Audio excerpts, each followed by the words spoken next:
Um, a couple of decades ago, there was an article that was published, and I think that was the origins of the model minority concept.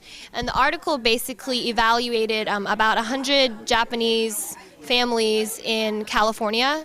And they took a study, they studied them, and they said that all of these Asian Americans in California are doing so great for themselves. And all of them have jobs. Their median income is higher than the average income of other families. And it was basically saying that if the Asians can do it, then what are the other minorities complaining about? And I see a couple problems with this.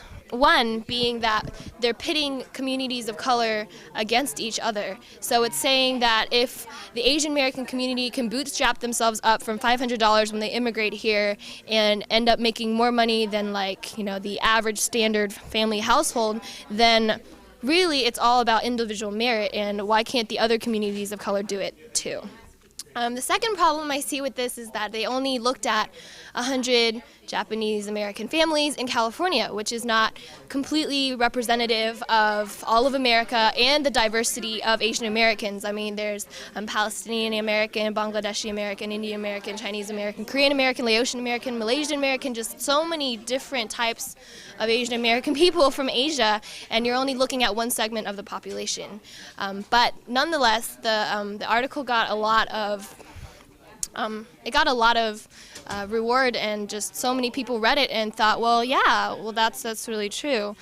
And so the pitfall is that when Asian Americans don't fit into the model minority, it's like, well, how come? Why weren't you able to do it?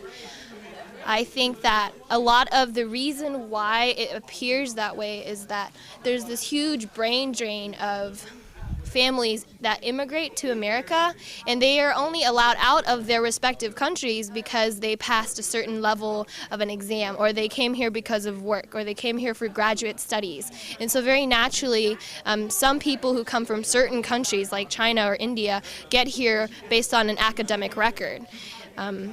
That leads to their kids, they raise their kids a certain way, but that's certainly not true for all the Asian American countries, not Asian American countries, Asian countries.